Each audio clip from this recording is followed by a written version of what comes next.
কোরআনের সৈনিক আমি, নেই তো কোনো ভয়, এক আল্লাহর গোলাম আমি, এই তো পরিচয় আমার, এই তো পরিচয়।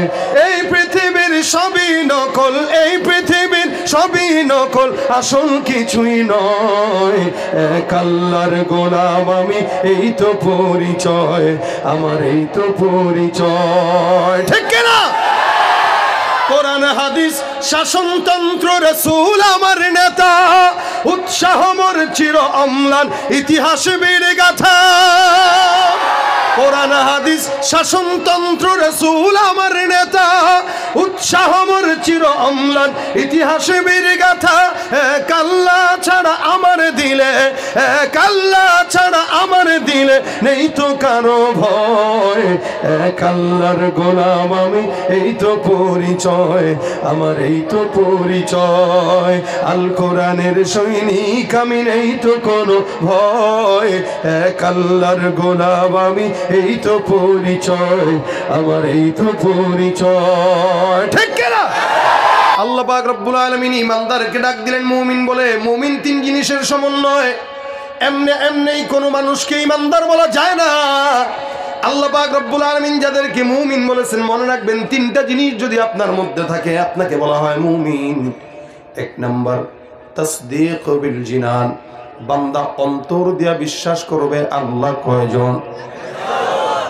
আল্লাহ পাক রব্বুল আলামিনকে আমরাও বিশ্বাস করি। আল্লাহ আসমান বানাইলেন, জমিন বানাইলেন, পাহাড় বানাইলেন, সমুদ্র বানাইলেন, যা কিছু নজরে আসে সব বানাইলেন কে?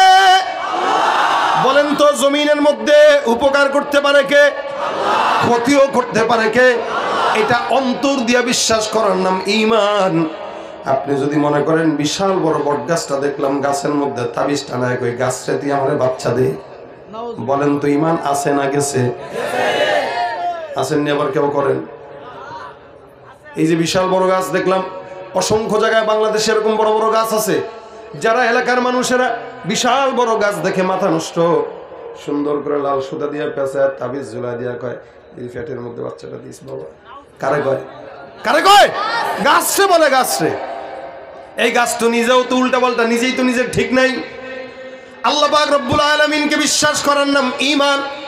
সব কিছু উপকার করার ক্ষমতা, ক্ষতি করার ক্ষমতা, বাচ্চা দেওয়ার ক্ষমতা, রিজিক দেওয়ার ক্ষমতা, সব কিছু কার? জোরে বলেন তো। তাসদীক বিল জিনান, অন্তর দিয়া এটা বিশ্বাস করবে। আল্লাহ পাক বলেন ইহুদিরাও বিশ্বাস করে, নাসারাও বিশ্বাস করে। ওয়ালা ইন সাআলতাহুম মান খালাকাস সামাওয়াতি ওয়াল আরদা লা ইয়াকুলুনাল্লাহ। কেউ যদি প্রশ্ন করা হয়, বলো আসমান বানাইলো কে, জমিন বানাইলো কে? ইহুদি নাসারা মুশরিকরাও বলবে আসমান জমিন বানাইলো আল্লাহ। আল্লাহ পাক রব্বুল আলামিনকে তারাও বিশ্বাস করে, আমরাও বিশ্বাস করি। পার্থক্য কোন জায়গায়? আল্লাহ পাক কোরআনের মধ্যে বলেন ক্বালাতিল ইয়াহুদু উযাইরুন ইবনুল্লাহ ওয়া ক্বালাতিন নাসারাল মাসীহু ইবনুল্লাহ। ইহুদিরা বলে উযাইর হলো আল্লাহর পুত্র, নাসারা বলে মাসীহ হলো আল্লাহর পুত্র। আর আমরা ঈমানদাররা বলি কি কুল হুয়াল্লাহু আহাদ আল্লাহুস সামাদ লাম ইয়ালিদ ওয়া লাম ইউলাদ ওয়া লাম ইয়াকুল লাহু কুফুয়ান আহাদ। আমাদের গলার মধ্যে চাকু দিয়ে যদি কেউ এই কথা বলে, বান্দা বল আল্লাহ ছাড়া আরেকজন আল্লাহ আছে, মরতে রাজি তো আল্লাহর সঙ্গে শরীক করতে রাজি না। এটাই হলো ঈমান। অন্তর দিয়া বিশ্বাস করবা, তাসদীক বিল জিনান। দেখার দরকার নাই, না দেখেও আল্লাহ আছে। কারণ কি? আসমানের দিকে তাকাইলে আল্লাহর পরিচয় মিলে, জমিনের দিকে তাকাইলে আল্লাহর পরিচয় মিলে। আল্লাহ পাক রব্বুল আলামিন বলে বিশাল বড় খুঁটিহীন আকাশ, এত বিশাল বড় খুঁটিহীন আকাশটা জমিনের কোনো বান্দার ক্ষমতা নাই, জমিনের কোনো মানুষের সামর্থ্য নাই। আল্লাহ ছাড়া এই বিশাল বড় আসমানটা বানাবে, আল্লাহ ছাড়া বিশাল বড় জমিনটা বানাবে। আমার আল্লাহ বলে এই যা কিছু নজরে পড়ে এই সব কিছু আমি আল্লাহর বানাইতে 1 মাস লাগে নাই, 1 সপ্তাহ লাগে। আল্লাহ পাক রব্বুল আলামিন বলেন 1 বছর লাগে নাই। আমি আল্লাহ বান্দাকে শুধুমাত্র শিক্ষা দেওয়ার জন্য ইচ্ছাকৃত সময় নিলাম 1 সপ্তাহ। 1 সপ্তাহের মধ্যে গোটা আসমান জমিন সূর্য চন্দ্র যা আছে সব আমি আল্লাহ বান্দার কল্যাণের জন্য সৃষ্টি করলাম। এগুলোর প্রতি বিশ্বাস করার নাম হলো তাসদীক বিল জিনান। 2 নম্বর ইকরার বিল লিসান। অন্তর দিয়া বিশ্বাসের পাশাপাশি জবান দিয়ে স্বীকার করবে। জবান দিয়ে স্বীকার করে কি বলবে? লা ইলাহা ইল্লাল্লাহ মুহাম্মাদুর রাসূলুল্লাহ। আবু তালেব পয়গম্বরকে মানতো, আল্লাহকেও মানতো। জবান দিয়ে স্বীকার না করার কারণে আল্লাহ নবীর চাচা আপন হওয়ার পরও জান্নাতি না জাহান্নামী? আল্লাহ নবী বারবার সাকরাতুল মাউতের সময় সে ডাক দেয়া বলে, কাকা জবানটা খুলে একবার আপনি আমার কানের সামনে পড়েন, আমি আল্লাহর কাছে আপনার ব্যাপারে সুপারিশ করে জান্নাতের ফয়সালা করে দিব। আবু তালেব ডাক দেয়া বলে, মুহাম্মদ তোমাকে জানি তুমি সত্য পয়গম্বর মানিও, কিন্তু জবান দিয়ে স্বীকার করতে পারবো না। যদি স্বীকার করে যাই আমার সন্তানরা আমার গাদ্দার বলে গালি দিবে। আমি জমিনের মধ্যে সম্মানের পাত্র, কিন্তু আমার ইন্তেকালের পরে আমার সন্তানরা আমাকে দাজ্জাল বলবে, গালি দিবে, গাদ্দার বলবে, গুনাহগার বলবে, আমার উপরে লানত করবে। এটা আমি চাই না। এতটুকুন স্বীকারোক্তি না করার কারণে আল্লাহর নবীর চাচা হওয়ার পরেও জাহান্নাম। এই কারণে তাসদীক বিল জিনানের পরে ইকরার বিল লিসান। অন্তর দিয়া বিশ্বাস করবেন আল্লাহ এক, জবান দিয়া স্বীকার করবেন আশহাদু আল্লা ইলাহা ইল্লাল্লাহ ওয়া আন্না মুহাম্মাদার রাসূলুল্লাহ। 2টা গেল, 3 নাম্বার কি? এটাই হলো সবচাইতে বড়। আমাদের দেশে 1 নাম্বারও আছে, 2 নাম্বারটাও আছে, কিন্তু 3 নাম্বারটা পাওয়া যায় না। এটা হলো আমল বিল আরকান।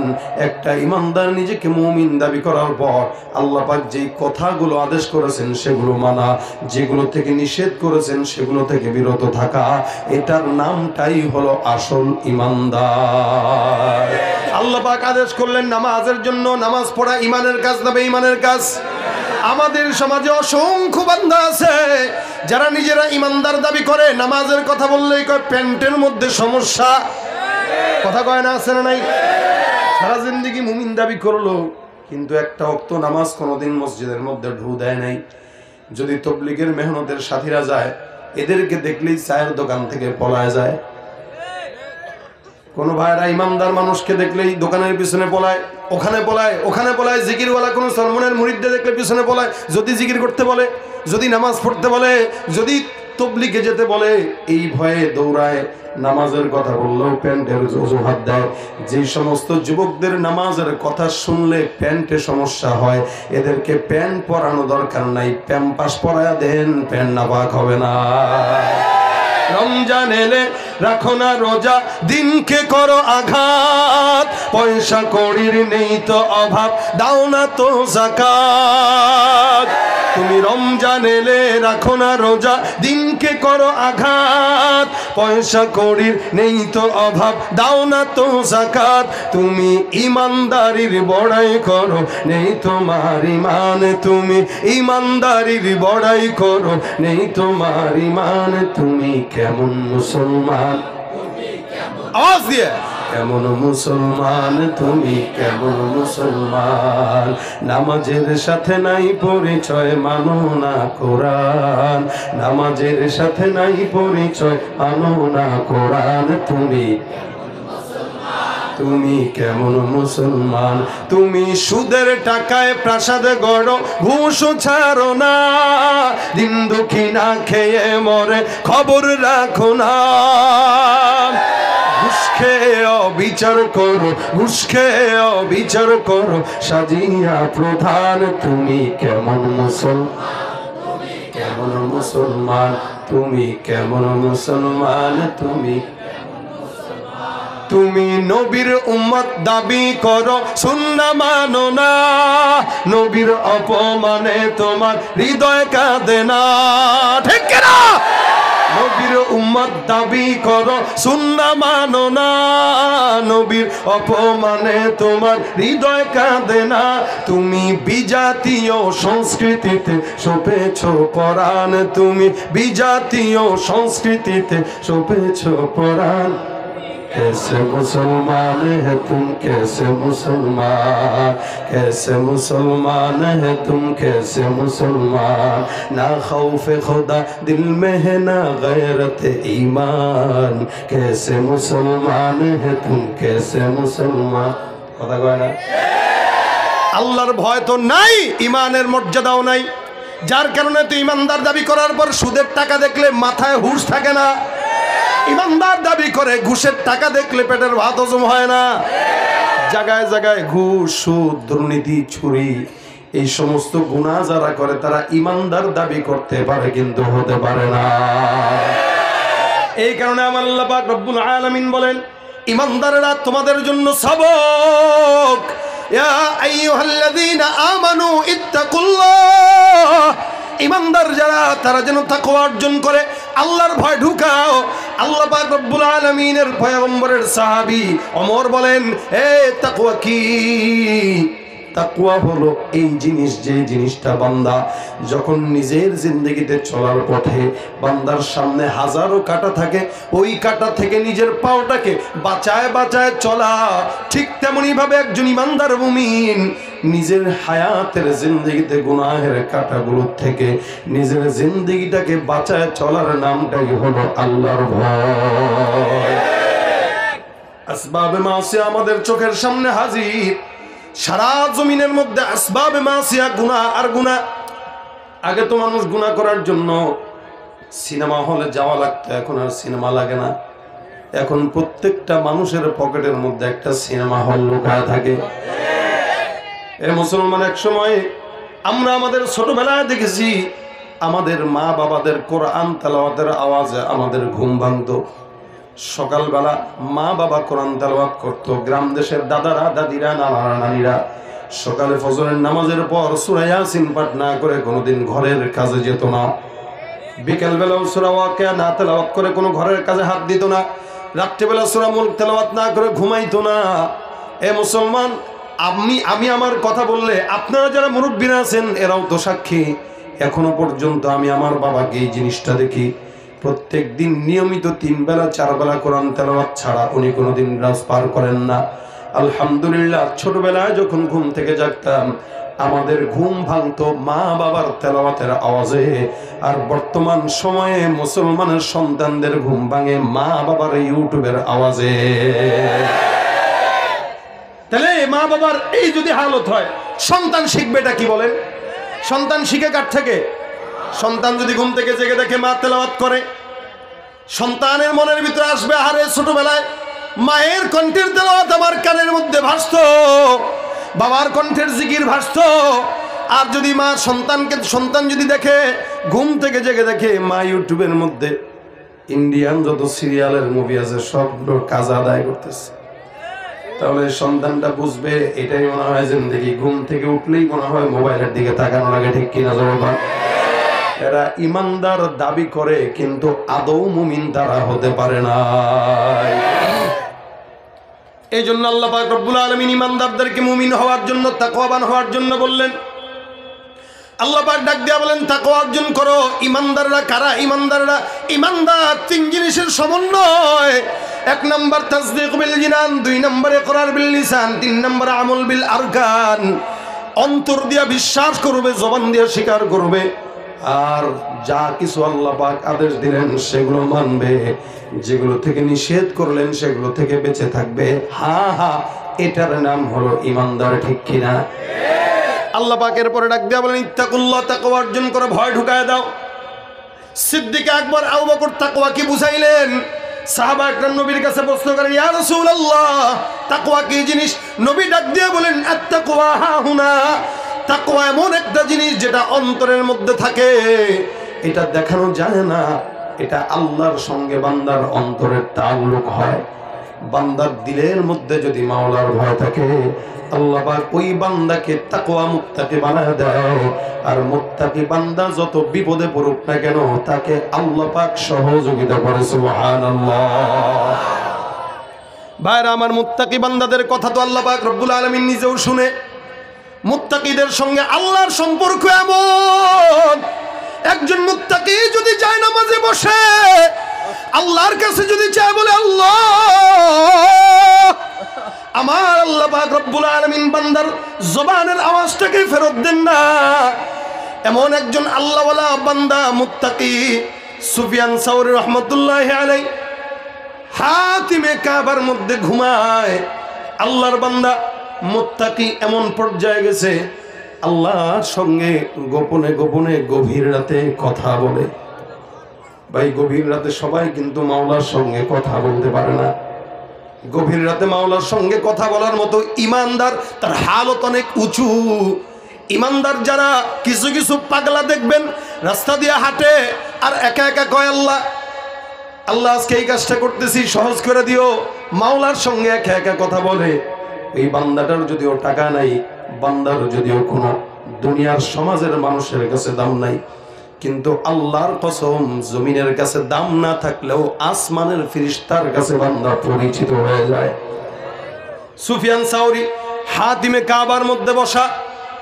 এমন সময় ঘোষণা চলে আসলো, যে কোনো কারণবশত সুফিয়ান সাওরী রাহমাতুল্লাহি আলাইহি সরকারিভাবে গ্রেফতারি পরোয়ানা জারি হয়ে গেছে। ওদিক দিয়া জাফর মনসুর খলিফা, উনি ঘোষণা করে মক্কার জমিনের মধ্যে রওনা হয়ে গেল, সুফিয়ান সাওরীকে আমি নিজের হাতে বিচার করব, ফাঁসি দেওয়া হবে। কারণ যে অন্যায় করছে, এই অন্যায়ের ফাঁসি, একমাত্রই শাস্তি হলো ফাঁসি। কাকে অন্যায়ের শাস্তি দিবে? বলে সুফিয়ান সাওরী রাহমাতুল্লাহি আলাইহিকে অন্যায়ের জন্য শাস্তি দিতে তখনকার জামানার খলিফা মনসুর, জাফর মনসুর আসতেছে। বিদায়া নিহায়া কিতাবের মধ্যে ঘটনা উল্লেখ আছে, যখন নাকি খলিফা জাফর মনসুর সামনে আগায়, ওই সুফিয়ান সাওরীর খাদেম একজন তার সঙ্গে বসা। খাদেম ডাক দেয়া বলতেছে, হুজুর ঘোষণা চলে আসছে, আপনাকে ফাঁসি দেওয়ার জন্য লোক আসতেছে, এখান থেকে পলায় যান, একটু সাইডে চলে যান, নয়তো এখান থেকে বের করে বিচার করবে। সুফিয়ান সাওরী ডাক দিয়ে বলে, খাদেম, এমন ইমানদার কেমনে হইলি যে আসমানের মালিকের ঘরের মধ্যে আমি বসা, এই ঘরের মধ্যে বসা অবস্থায় আমাকে নিয়ে যাবে, মারবে। অথচ আল্লাহ পাক কোরআনের মধ্যে বলেন, মান দাখালাহু কানা আমিনা। এই ঘরটা এমন ঘর, যেই ঘরের মধ্যে কোনো ইমানদার যদি ঢুকে যায়, আমার আল্লাহ পাক ওই বান্দাকে একদম পরিপূর্ণ নিষ্পাপ বানা দেয়। আল্লাহ পাক তাকে ওই ঘরের উসিলায় নিরাপদে রাখে। জমিনের মধ্যে কোনো এমন ঘর নাই যেই ঘরটার মধ্যে ঢুকলে আল্লাহ পাক রব্বুল আলামিন বান্দার নিরাপত্তা দেয়। কিন্তু বাইতুল্লাহ এমন একটা ঘর, যেই ঘরে বান্দার যতক্ষণ থাকবে মাওলার চাদরে ঢাকা থাকবে। সুফিয়ান সাওরী সাথে সাথে ধমক দিয়া দাঁড়ায় গেল, বাইতুল্লাহর মুলতাজামের দরজার সামনে যা দাঁড়া। আল্লাহর বান্দা এবার ডাক দিয়া বলতেছে, আল্লাহ, আর কোনো কথা নাই, মালিকের সঙ্গে কথা বলা শুরু করে দেয়। আসমানের মালিককে ডাক দিয়া বলে, আল্লাহ, আমি সুফিয়ান তোমার গোলাম, এখানে বসা, শুনলাম খলিফা জাফর মনসুর আমাকে হত্যা করার জন্য আসে।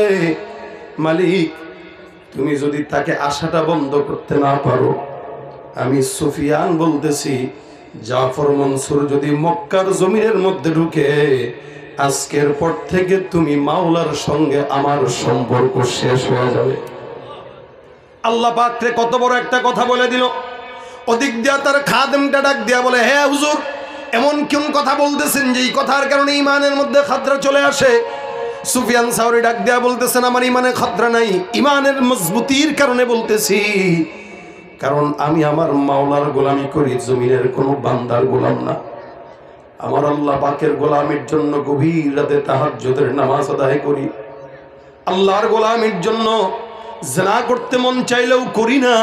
আল্লাহর গোলামির জন্য হাজার হাজার অন্যায় আমার আসবাবে মাসিয়া আমার সামনে হাজির হয়, এরপরেও ধরি না, এরপরেও করি না, এরপরেও দেখি না। যেই মালিকের জন্য আমি আমার নফসের খাহেসাতটাকে দমায় রাখি, সেই মালিক রে যদি ডাকি, মালিক যদি না শুনে, তাহলে গোলামি কার জন্য করব? দরকার নাই, গোলামি বাদ দিয়া গুনাহ করে শুরু করে দিই। আমি আমার মালিকের গোলামি করি, আমার মালিক কেন আমার গোলামি করবে না? যার কারণে আসমানের মালিকের কাছে ডাক দেয় বারবার, আল্লাহ আজকে থেকে তোমার সঙ্গে সম্পর্ক শেষ হবে যদি আল্লাহ ওই বেঈমানটাই ঘরের মধ্যে ঢুকে। আমি তোমার বান্দা, আমি তোমার গোলাম। মাওলা যতক্ষণ পর্যন্ত তার মরণের সংবাদ আমার কানের মধ্যে না আসবে, ততক্ষণ আমি সুফিয়ান তোমার ঘরের দরজা ছাড়ব না। ভাইরা আমার, বান্দা যদি চায়, দেনেওয়ালাকে আরো জোরে বলেন কে? মাওলা আল্লাহ পাক রব্বুল আলামিন বান্দা চাবে, দিবে না এটা হতে পারে না। জমিনের কোন বান্দা যদি আল্লাহর কাছে চায়, চাওয়াই তো লাগে না। গভীর রাতে আল্লাহ পাক রব্বুল আলামিন আসমানে এসে ডাক দেয়, আলামিন মুস্তাগফির, এমন কোন চানেওয়ালা আছো চাও? আমি আল্লাহর কাছে চাইতে দেরি হয়, আমি আল্লাহ বান্দা তোমাকে দিতে দেরি করি না। আল্লাহ পাক রব্বুল আলামিনের কাছে আসমানে দুহাত তুলে বলে, আল্লাহ যতক্ষণ পর্যন্ত বান্দার মৃত্যুর সংবাদ না আসবে, ততক্ষণ আমি তোমার দরজা ছাড়ব না। মালিকের সঙ্গে তাআল্লুক যদি রাখতে হয়, এমন তাআল্লুক রাখেন যে তাআল্লুকে আল্লাহকে ডাকবেন, আল্লাহ পাক সাড়া দিতে দেরি করো না। আল্লাহ পাক আপনার কথা শুনতে বাধ্য। সুফিয়ান সাউরি বারবার মুলতাসামের মধ্যে দাঁড়ায় দাঁড়ায় আল্লাহর সঙ্গে কথা বলে, মালিক তাড়াতাড়ি বান্দার দুনিয়ার জমিন থেকে সরায় দাও, কারণ আমি তোমার গোলাম। যেই বান্দা আমাকে মারার জন্য আসছে সেটা বেঈমান। বেচারা মুলতাজাম ধরে দাঁড়ায় কান্দে। হঠাৎ করে দূর থেকে সংবাদ। কি সংবাদ? বলে একটু আগে খলিফা জাফর মনসুর তায়েফের ময়দান থেকে রওনা দেওয়ার সময় ঘোড়ার উপর সওয়ার হইল। ওই ঘোড়াটা কেমন যেন লাফ দিয়া বান্দাকে পিঠ থেকে ফেলে পায়ের নিচে পাড়া দিতে দিতে জমিন থেকে বিদায় করে দিল। মাওলা তোমায় ভালোবেসে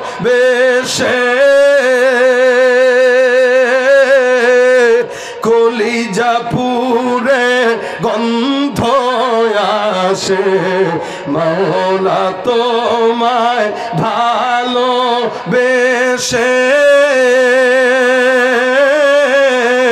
কলিজা পুরে গন্ধ আসে, আমি তোমার নূরে যাব মিশে, তোমার নূরে যাব মিশে, দূরে ঠেলে দিও না, পুরে পুরে ছাই হইল এই যে পাগলের সিনা, পুরে পুরে ছাই হইল এই যে পাগলের সিনা, মাওলার ইশকে জলে আগুন নিভাইলে যে নিভে না, পুরে পুরে ছাই হইল এই যে পাগলের সিনা, ধরা দিয়েও দাও না ধরা, কাছে থেকেও দাও না সারা, এই বুকেতে বইছে খরা, এই বুকেতে বইছে খরা, না পাওয়ারি যা তো না, পুরে পুরে ছাই হইল এই যে পাগলের সিনা মাওলার ইশকে জলে আগুন নিভাইলে যে নিভে না পুরে পুরে ছাই হইল এই যে পাগলের সিনা। মোহাব্বত থাকবে কার সাথে? আল্লাহর ভয় যদি কারো দিলের মধ্যে থাকে, মুত্তাকি যদি হয়, মাইয়াত্তাকিল্লাহা ইয়াজআল লাহু মাখরাজা। আল্লাহ পাক রব্বুল আলামিন বলেন, বান্দার সামনে যত প্রতিবন্ধকতা থাকুক না কেন, আমি আল্লাহ ইউসুফের পয়গম্বরকে যখন জেনার জন্য জুলাইখা বারবার বিরক্ত করে, ইউসুফকে আমি আল্লাহ ওই কঠিন মুহূর্তেও তার জন্য দরজা খুলে দিয়েছি। ইউনুস পয়গম্বরের জন্য আমি আল্লাহ দরজা খুলে দিলাম।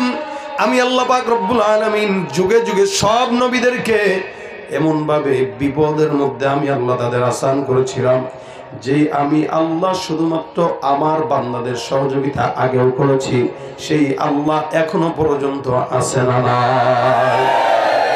শুধুমাত্র বান্দার ঈমানের কমতি, এই জায়গায় পার্থক্য।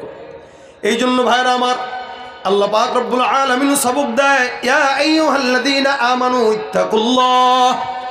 তাকওয়া যদি হয়, মুত্তাকি যদি হয়, তাকওয়া যদি বান্দার দিলের মধ্যে থাকে, ওই বান্দা আল্লাহ পাক রব্বুল আলামিন বান্দার জন্য সহজ করে দেয়। এই জন্য জায়গায় জায়গায় আল্লাহ পাক সবক দেয়, তাকওয়ার সবক নাও, অন্তরটার মধ্যে আল্লাহ পাকের ভয় ঢুকায় দাও।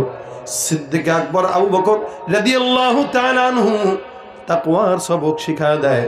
আবু বকর সিদ্দিকের একজন খাদেম ছিল, ওই খাদেমটা আবু বকর রাদিয়াল্লাহু আনহুর খাবার দাবারের দায়িত্ব গ্রহণ করত। প্রতিনিয়ত সকাল সন্ধ্যা খাবার খাওয়াইতো। হঠাৎ করে একদিন দুপুরবেলা বিশাল বড় সামনে দস্তরখানে খাবার, আবু বকর সিদ্দিক খাবার গ্রহণ করলেন।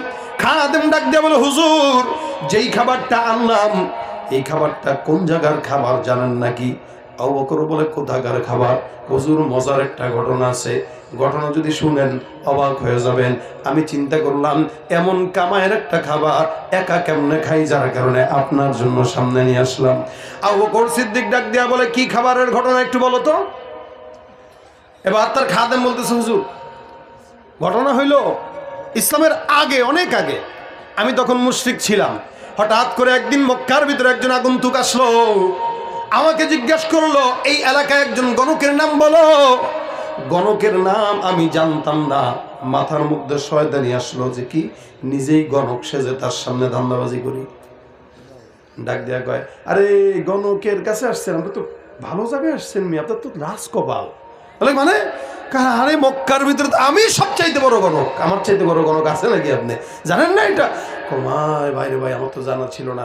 যাক, আল্লাহর শুকরিয়া যে আমি তোমার কাছে আসতে পারছি। ভাই কি কারণে আসছেন বলেন? আমার হাতটা একটু দেখা দাও। কয়টা কোনো ব্যাপার? হাত দিছে, দেখে দেখে কয়, তোমার কপালে তো বহুত টাকা, আরে তুমি তো অনেক বড় লোক হইবা। দেখবেন সমাজে এখনো কিছু গ্রাম গেছে অবস্থা, ঢাকার গুলিস্থানে যদি যান দেখবেন টিয়া পাখি নিয়ে সুন্দর করে ভাগ্য গণনার জন্য বসে। আচ্ছা, যে যে বসে নিজের ভাগ্য গণনা যদি করতে পারতো, সে তো রাস্তাঘাটে ফুটপাতে টিয়া নিয়ে বসতো না। এর সামনে যায় হাতটা দিবেন, দেওয়ার পরে যদি তুই টাকাওয়ালা হবি, ওই হাত দিয়ে সরা একটা কানের নিচে থাপ্পড় একটা দিবেন। দেওয়ার পরে যদি গায়ে নিয়ে থাপ্পড় মারলেন, তুই রাত্রেবেলা তোর নিজের কপালটা দেখোস নাই যে আমার তো থাপ্পড় খাইবি? কথা কয় না। নিজের ভাগ্য দেখতে পারে না, আরেকজনের ভাগ্য দেখে বেড়ায়। হালত হলো এই। এখন হাত দেখছে, দেখার পরে আমি তারে কইছি, ভাই তুমি তো টাকার মালিক হবে না, আল্লাহ মেহেরবান গাধা পালোয়ান। একটা কথা আছে, আল্লাহ যদি দয়া করে গাধাও পালোয়ান হয়। এখন এই বেচারা আল্লাহ হয়তো দয়া করছে, বেচারার কাছে টাকা আসবে এরকম হয়তো ছিল তার তকদিরে, এই বেচারা পালোয়ান হয়ে গেছে এই কথা বইলা। এখন এই বেচারা তো আর, যেহেতু সে তাকে ভবিষ্যৎবাণী দিয়েছিল সে টাকাওয়ালা হবে, এই ভবিষ্যৎবাণীর জন্য তখন সে দিতে পারে না, কিন্তু যখন টাকাওয়ালা হয়েছে এখন এসে বিশাল টাকা পয়সা নিয়ে হাদিয়া তো বানিয়ে গেছে এই বেচারার কাছে আসছে। এখন হুজুর, আবু বকরকে সে বলতেছে, হুজুর যেহেতু আমি এই টাকাটা কামাইছি, এটা আমার একটা ইনকাম। ইনকামটা বলেন হালাল না হারাম? ধোঁকাবাজি করে ইনকাম হারাম না? আমাদের দেশের কিছু ধোঁকাবাজরা আছে, সিন্ডিকেটের ব্যবসা করে, এটাকে ব্যবসাও করে, আবার ব্যবসাকে আবার হালালও মনে করে, যার কারণে সমাজের আলুর দাম গেছে 70-এর উপরে এই সমস্ত সিন্ডিকেট ব্যবসায়ীদের কারণে।